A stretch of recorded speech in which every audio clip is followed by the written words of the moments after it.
It's all about humanity. About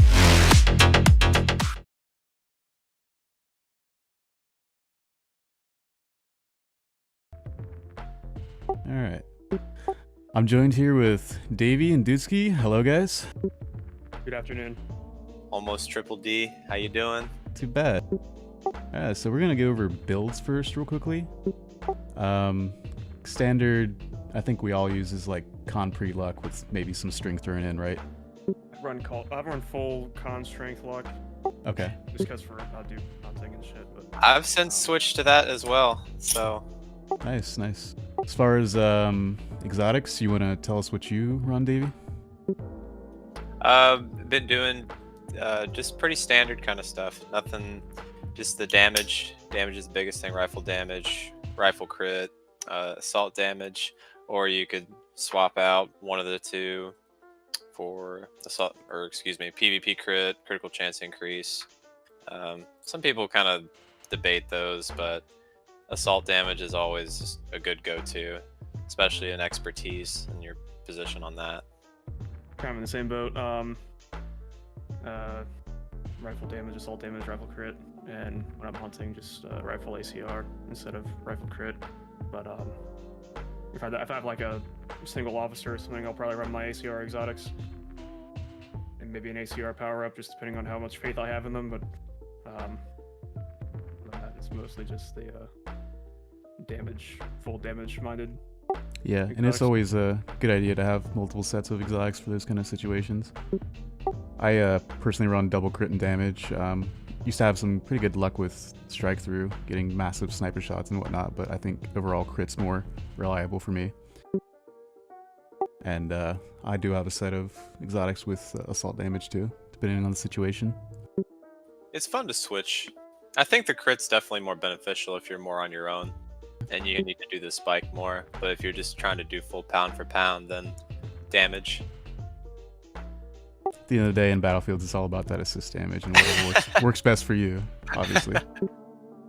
Well, it's not the entire job, but it's if you can do both of them. If you can play it's the half utility, the job. if you can play the utility and then not do, if you don't get out damaged by a medic, then you're good. That's if the you main double goal. damage a good Doom medic, then you're really good. Yeah, if you get top damage as a BH, pat yourself Yeah, on you're the shoulder. fucking god. Oh, sorry. Yeah. It's fine. Power ups. What do you guys run? Rifle damage. You can play with crit too if you're gonna be putting that in. Yeah, that's a good mix. You can play around with those too. Yeah, whatever weapon you're running. Generally, I would say damage is the way to go, just specifically for Battlefields. You can change it up a bit, obviously, and go your own nerdy little route, but yeah, it's tried and tested. There's adjustments always to be made, and if you find the perfect cocktail for yourself, it's gonna work. Yeah. So we all tend to agree that rifles is pretty much the way to go for if you're only going to do Battlefields, which is what this video is about. But of course, carbines also work. So we're just gonna pretty much right off the back of that, and gonna fill out the whole rifle damage tree here. Gonna go down the line. You're gonna want to definitely pick up sniper shot if you're going that route. And of course, the first thing you're gonna notice is you can't automatically unlock sniper shot. You gotta choose armors here. So I like to personally put a point into each, just because it's easier for me to balance with entertainer buff. Depending on your armors, yeah. Yeah. Obviously, yeah. It does depend on what type of armor you're running. I tend to run battle on everything just to make it easier on myself. Yeah, just know that's the easiest thing. One thing I did notice, if you do the armors in the other page first, like get the shield line, you can get that and get your innate armors, then wear the armor you plan on wearing majority of the time, and then you can choose those last 2 points on where to put them, and then you can, if you really want to be nitpicky about how much armors you're going to have or how many points you're going to dump into it in an entertainer buff. It's not a bad idea. So the 3 boxes beside sniper shot on the very first page, there's definitely some room for experimentation here. I like to go with dodge personally. I can see it. You know, It's a solid choice. But if you stack luck too, I think it's a good. Yes. Luck's a good. And agility, I mean, as much as agility isn't being brought up in 35s, but a lot of people just tend to go to that naturally. And it is one of the skills you can get from the top of the tree. But absolutely, I think when they changed it up towards the end, when they put the dodge in, they were probably thinking of those people just to make it easy, make it make sense. I think the cooldown timer for heal is also a pretty viable alternative, especially, you know, I'd imagine most BHs who do battlefields are, you know, they're doing other forms of content too, so that extra heal time shaved off the cooldown seems pretty helpful to me.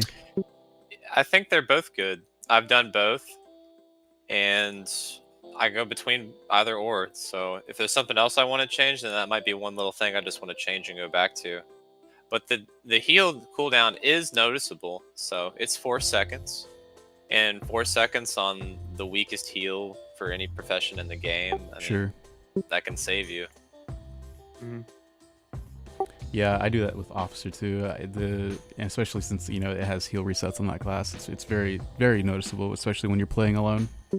Yeah, anything but the CHR. The CHR is, in my opinion, I think if you're just trying to go for something completely different, that, I mean, maybe if you were doing some type of bounty hunting, I'm not sure.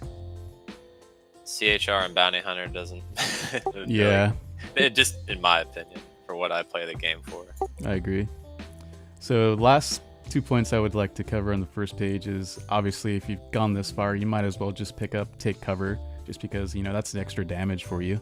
There's no reason not to. And you can actually use it for a little bit of sneak maneuvers, because you go off the radar whenever you use it. So that can get you some sneaky traps if people are watching the radar. And then, obviously, power assisted sprint. Like, don't play BH without this ability. Please, for You the love of can't God. play BH without this ability. Yeah. Can't be aggressive at all. No. Yeah. It's probably one of BH's most powerful abilities, as weak as it is compared to Force Run. Mm-hmm. It's pretty much essential. So that pretty much covers the first page. I'm not even going to talk about duelist stance, because, yeah. I mean, unless you guys have an opinion on it. You can come back to the end, like when we're talking like the last point, like couple of points that you want to throw in, then you can talk about duelist stance if you want. Okay. There's some builds where you just got 1 point and Yeah. you're kind of free to do whatever you want with it. Not all the time, but Yeah. most of them I don't think revolve that around each other. little heal is going to help much for, you know, most group PvP situations, but I can see some people wanting to take it. If you get full second chance heal, plus Yeah. the reactive heal. Yeah. Yep. All right. So second page. Obviously, you're going to want shields. So let's just dump those 4 points in there automatically. Once you do that, you have some other things to unlock here on the second row. You can increase the damage of assault, which I like to do. You can get return fire. Some people like that. Damage of ambush and trap extension. First thing I normally do is I usually max out assault damage, and then depending on how I'm feeling, I might put a point into trap extension or just a point into ambush damage. What do you guys think? I think they're all pretty good. You can start, Dudeski. I usually just because, you know, I do hunting and battlefields and world and all that shit, so I like return fire for some reason. I don't know. So I usually just do like maybe 1 or 2 in assault damage, 1 in return fire, and then 1 or 2 in trap extension. I don't really know if trap extension is super worth it or not. I mean, like, if you get on top of people, then you're gonna trap them, I guess. But for like tighter areas, I guess it's okay to have, like on the roof, because you can place them down Right. and have them extend out to where it'll hit like right as they get up. Well, that and It's kind of tricky to put those down, but yeah, in a combination of lag too. I've seen people get trapped Yes. way the hell away from where they should have gotten trapped. So I Yeah, think so- it's always viable. yeah. It's not mandatory, but it's a good solid choice You nonetheless. get more surface area, and for sure. have Yeah. like if you're looking at glass half empty, half full, either way, if you get it, you have just more area coverage. Technically speaking, you could cover more people more easily, and also going into that's getting into a conversation of the game limitations, but with the lag and people just kind of magically just walk through it just because perfect timing. But technically speaking, you do get more bang for your dire root if you get it. Is it that much? That's kind of for you to decide. And if you're gonna do it 2 points, it's not really something I'd put 1 point into. I'd just go for it, and then you can actually reap rewards from it. And then if you do hunting on the side too, which that's not what we're talking about, then you can have a little bit of action cost off of it. Right. And we'll get into more about traps later, but go ahead, Dudeski. So just for that box, I mean, I find it's probably better to use for like World or something, but going off of what you said about people getting trapped in places that they normally otherwise wouldn't be in like a battlefield or something, like maybe they're trapped like behind a wall when they shouldn't be because of trap extension, then it might not be worth it. And that's true. There's pros and cons. Yeah. Yep, some good versatility there in that second row. So pretty much choose what you want there and see what works best for you. So now that you've chosen the 4 points in that row, you can move on to the second row, or the third row rather. And obviously you want to max out this other shield box so that when you get down to shields, you can actually unlock it. Along with this line here, there is Rapid Assault, Antagonize, Swift Ambush, and Cruelty, which leads down to Dread Strike. I would say, Dread Strike is also kind of another mandatory thing in most situations. So I would, definitely fill out these boxes to eventually get it, which would also get you Intimidating Strike. Intimidating Strike has its moments. It could be really funny when it lands on that person who doesn't have action, but the next one is really, it's the meat and potatoes. Especially if you're playing with a competent Doom medic, and then they're following the assist. It's you're ruining the other team's medic. Especially, yeah. Now remind me, is it Intimidating a Strike, or is it Fumble, or is it both that have to be cleared before they can get to Dread Strike? The whole idea of it is that you need to throw both of them before you throw the Dread Strike, just to basically, if you want to cheese it more and put your Dread Strike further back, then yes, you can do that.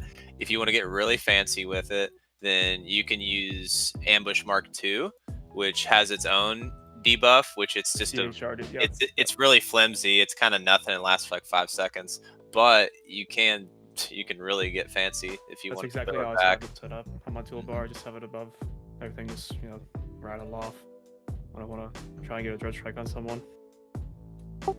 What do you guys think about the Swift Ambush line? Advanced Armor Break. Would you say that's pretty mandatory, or? No, right? Yep. Yeah, I would agree with that. I would always max out that line completely. And now we have 6 points left. So with these 6 points, obviously you want to get shields. It's 1 point, and it's a pretty critical ability, just like Power Assisted Sprint. We'll talk more about it later, but with the other 5 points, you also have Prescience. You have to unlock Fumble first, and then you can choose that ability. So backtracking a little bit, I did miss talking about Assault cooldown a little bit. So I don't know the exact numbers that this reduces your Assault cooldown by, but I would say this is a pretty solid option, if not, really important to take. 2 points or nothing, and I don't know if it's exactly a second. I just tell myself it is, and it is noticeable when you're firing it. So with that out of the way, we have 1 point left. We're at the bottom of the tree, and we see Enduring Assault and Manhunter. What are you guys' opinions? Enduring Assault is kind of garbage. Not really needed when you don't, or when you have officers, especially Yeah. if you're in a few officers. Yeah, so it seems like more of like a solo hunting ability to me for certain builds.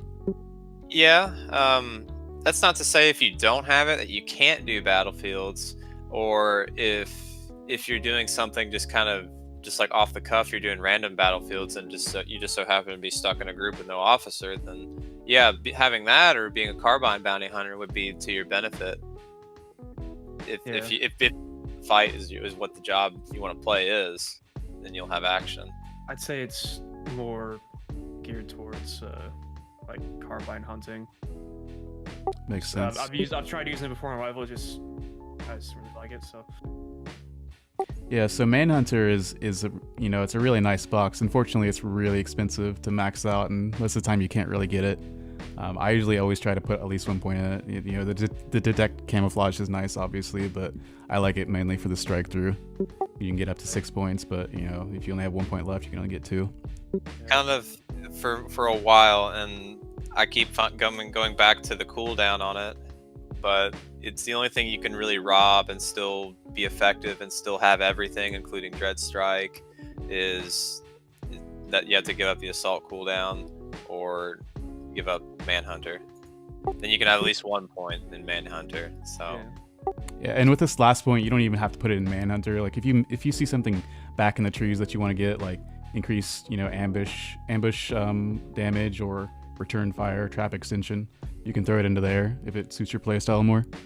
on the second row, you can max out some pretty good damage. So if you're going for more of assault damage kind of build, then you can get 3 points in that, or you can even get pretty decent returns on the ambush intensity as well. You can get up to 30% on that.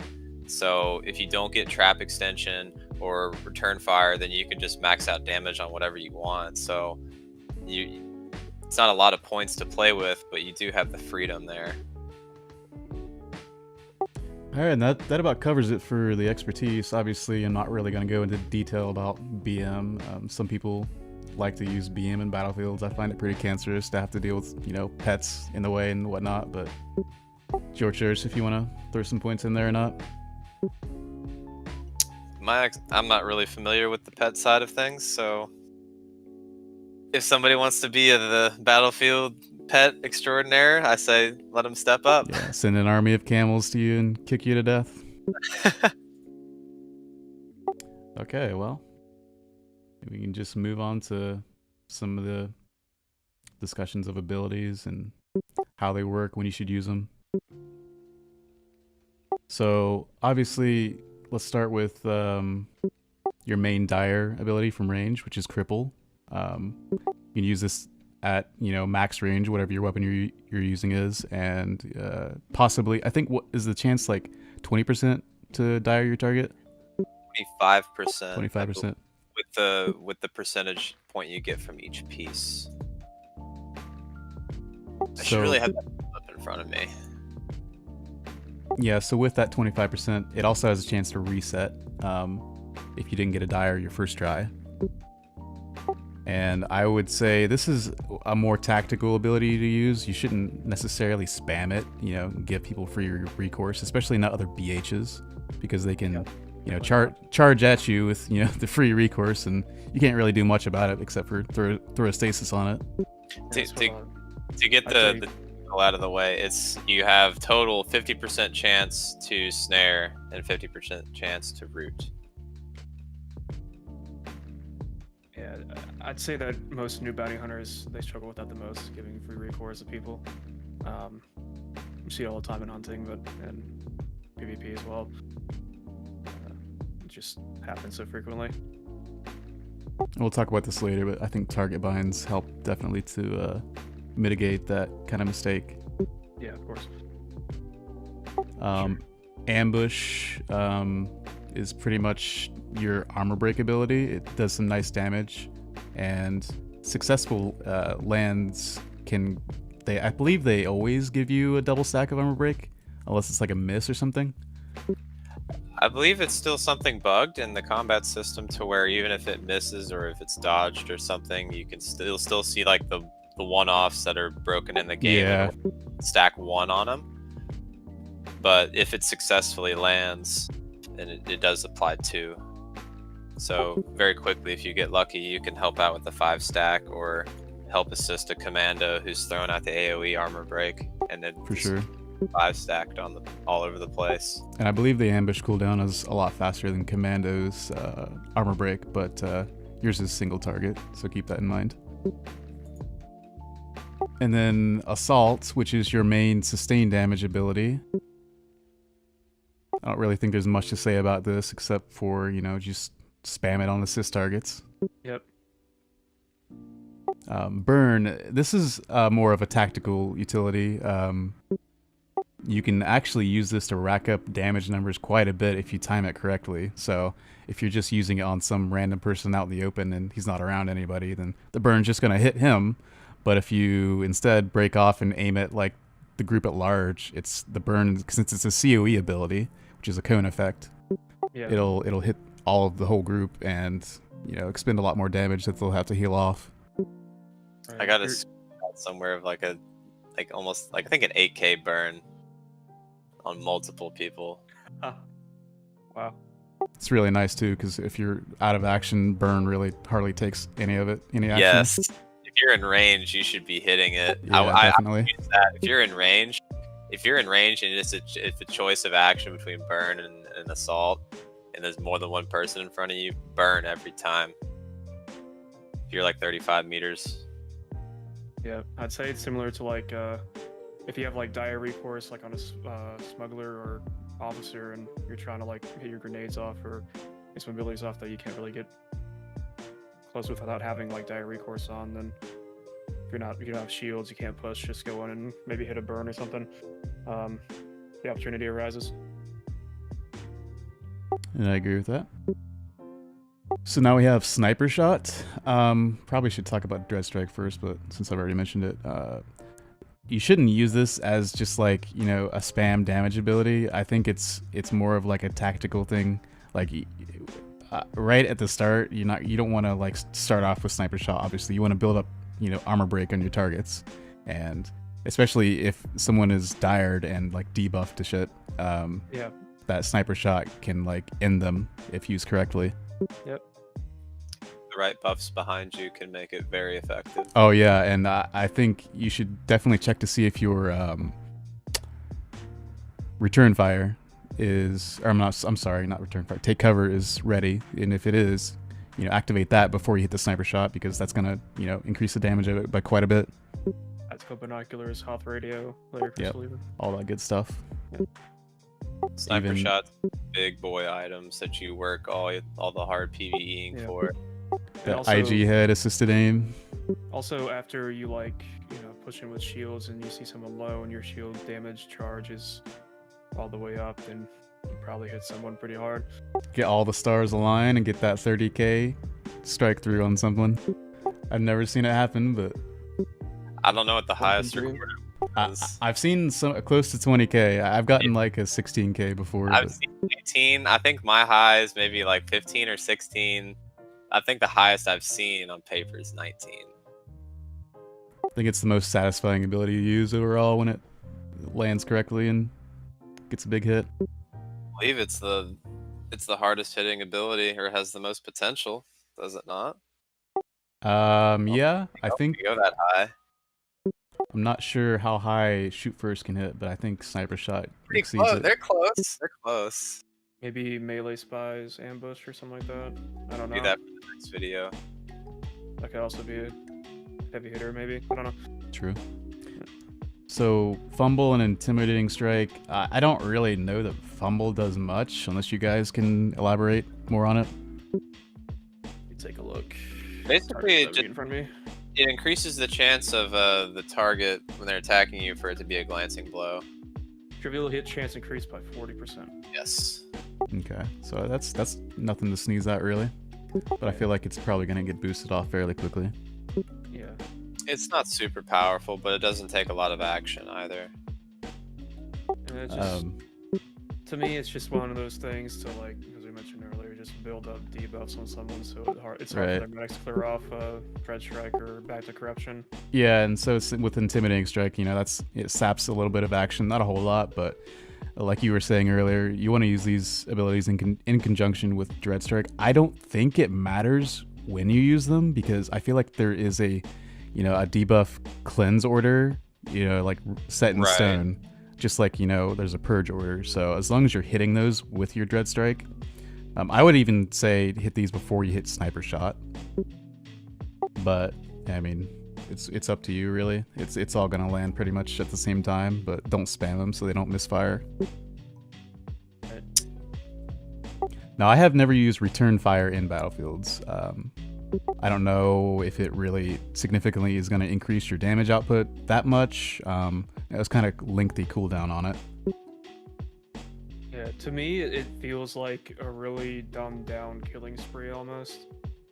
Just kind of passive. You just hit it and it starts firing back at people. But... yeah, and it's gonna hit like multiple people at once. It's not gonna try to hit the same person that's hitting you, right? I believe so. Yeah. Yeah, it's just based off of whoever's attacking you. Okay. And it's real easy to forget to use it, unless you just remember it.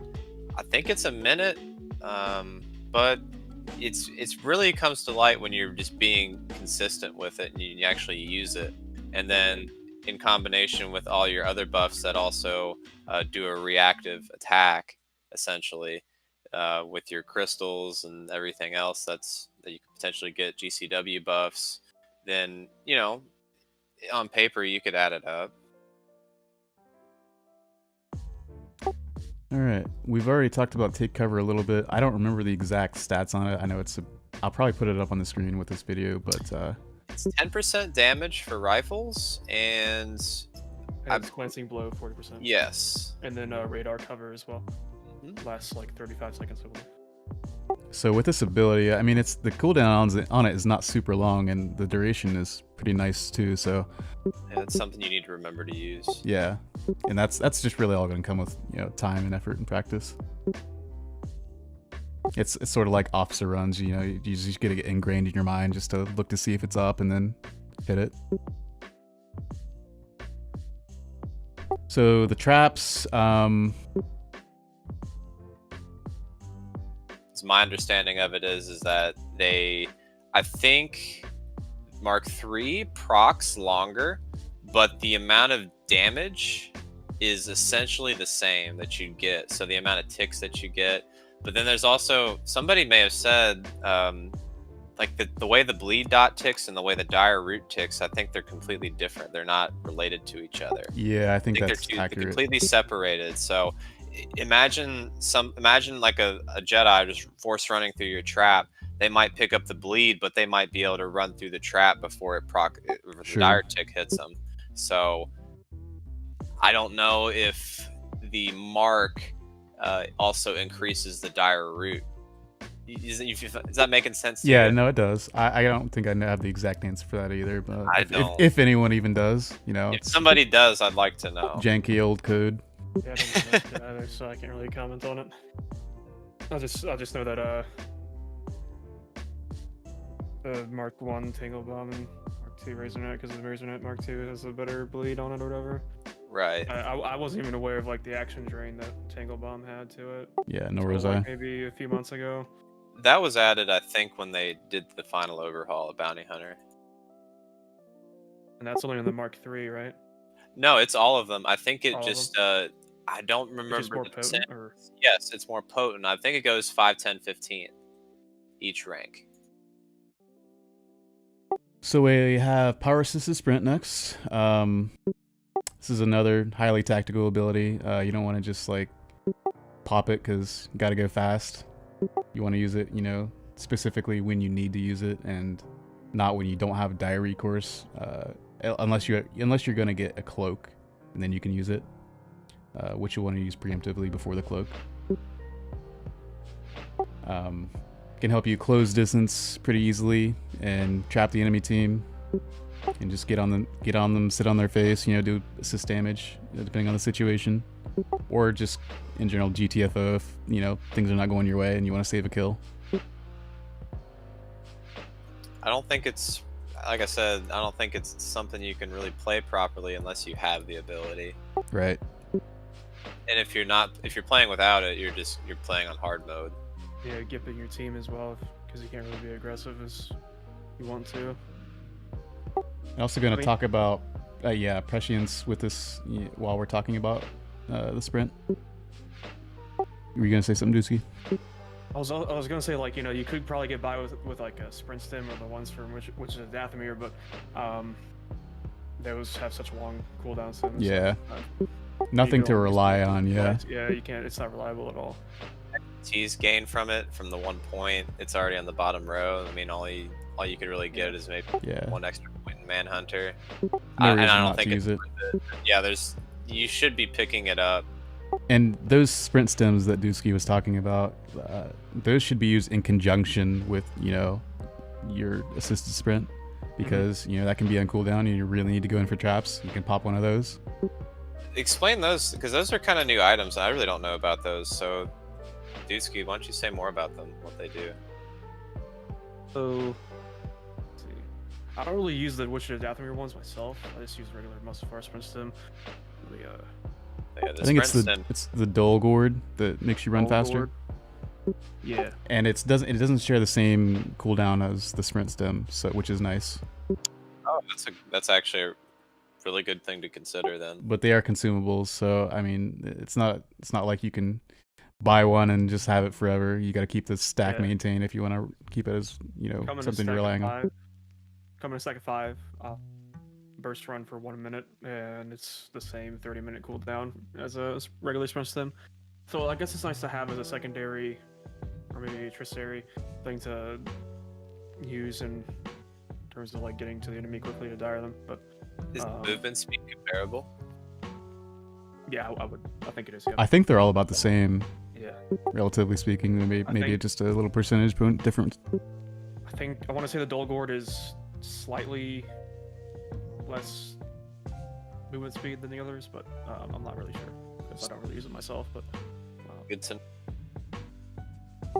So along with these sprint abilities, you have prescience, which really I would say the primary focus for using it in battlefields is to avoid the other BH's traps, because you can get dire snared through prescience, but you cannot get dire rooted through prescience. So if you are charging in with one of these sprint abilities, it's always a good idea to target the BH if there's only one BH, and hit the prescience on him if you're running through traps, and you will not get dire rooted.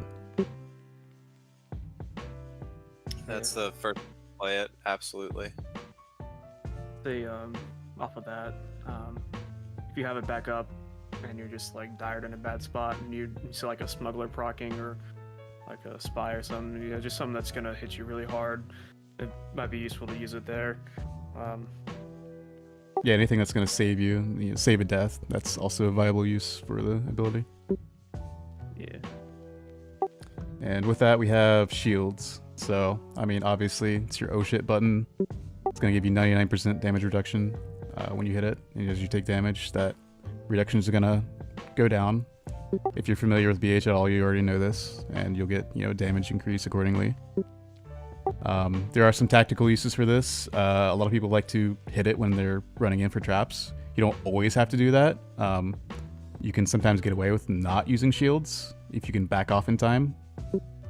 But it's always yeah. It's a pretty smart move to hit shields when you're running in for traps, or if you're about to die, you can pop shields, just like Commando pop a stand fast if he's about to die. It's interesting. It's a very versatile ability because you can really use it more to your benefit when you're not using it as an oh shit button. You can get more reward from it by using it offensively, and in the meantime being able just to play safe and effectively and not be a strain on medics as best as you can.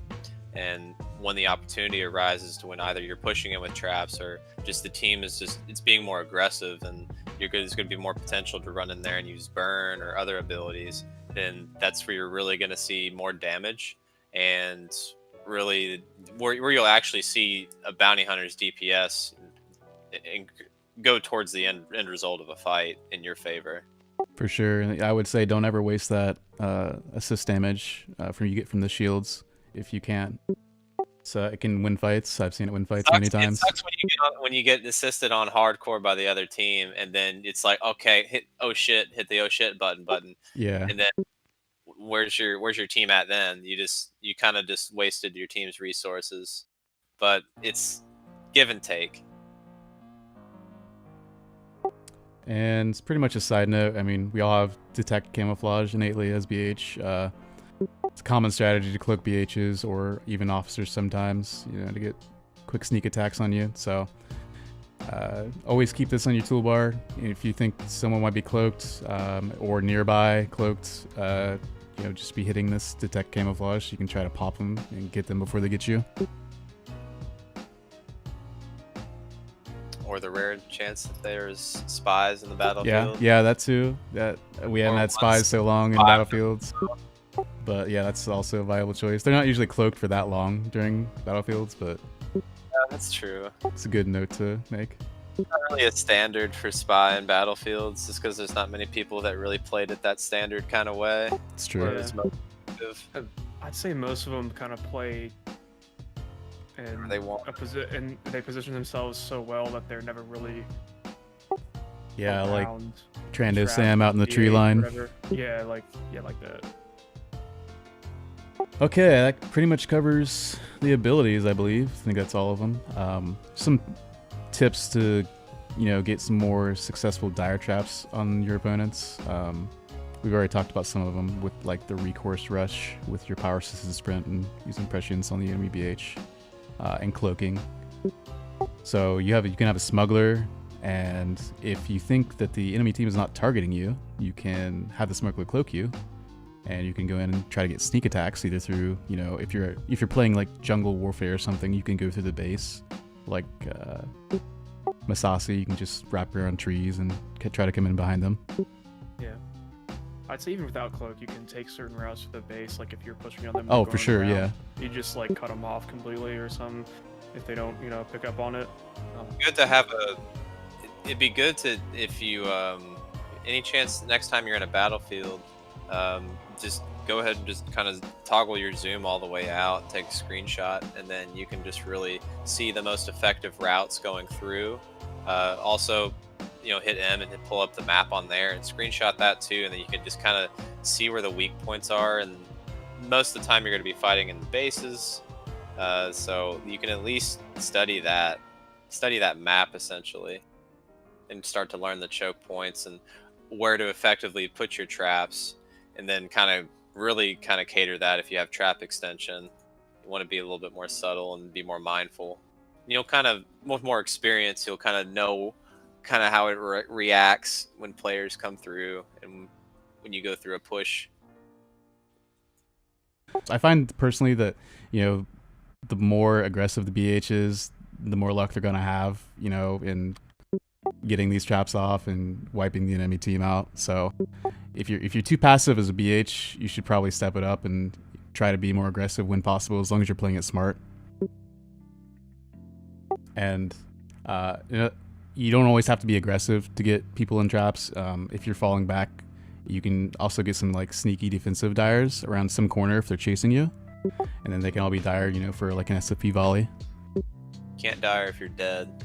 Yeah, that's true. That's true. If you die, if you land traps and you die immediately afterward, and the people step in your traps, it's not going to affect anything because you have to be alive for the dire tick to count. Go ahead. Something I like to do for strategy is like on the corners. Like I like to tell my people to, like, you know, fall back, come back. Even if I have like dire traps, I'm just trying to like bait people in so they'll step into them and everything. So choke points are very good to learn. Yeah, top of the stairs and everything too. Just it's really important not to put traps like right on top of things because they'll, like we mentioned like earlier, like they'll hit below and everything. So you just want to be mindful of where they're at. We talked briefly about target binds, but I would say as a BH, you should definitely at least have one target bind, and that's for the other BH if there is one. Multiple target binds are always ideal, of course, but you're going to be wanting to watch the other BH for, you know, sneak attacks like we mentioned earlier. Yeah. You have to be aware of the pace, and whether you like it or not, if you're playing against a bounty hunter who wants to set the pace, and it's going to be a fast pace, and if you're not there to match it, it's going to end badly for you. Yeah. You mentioned, you know, vehicles can be a really good way to set that pace. Yes. Just having your bark out still when everyone else doesn't, and just, you know, going around or going wide and then dropping on top of them of your enemy can be a really effective way of just being hyper aggressive right from the get-go. All right, just a couple more points here. I noticed the problem, like especially new BHs struggle with, is you know they're going in, they're trying to get traps, but they're just getting farmed. As a BH, I think maybe even more important than the other classes is you absolutely have to watch your recourse timer, or I'm sorry, your in-cap timer, and where the rest of your group is. You can't just run off just into another zip code and try to get dyers on it. You gotta have heightened awareness, and that comes with practice. Your position's going to mean everything to you in that kind of point. And like I said previously, it's just about setting the pace, and then it's either how much distance is between you and the opposing team, and then if you're making a move, how much distance is your team behind you, and how quickly can you get back, and do you have the abilities needed, and just really the timing done properly to effectively just get in and out unscathed. Because there'll be times where you'll just run up and drop traps, and then you just a completely perfect getaway, and you hit shields, and you just kind of really wasted maybe about 10 seconds of them, and then you actually have to end up getting back to the front row to try and pad your shield a little bit more to make it more worth it. Yep, I agree, and also just keep an eye on your recourses, both dire snare and dire root.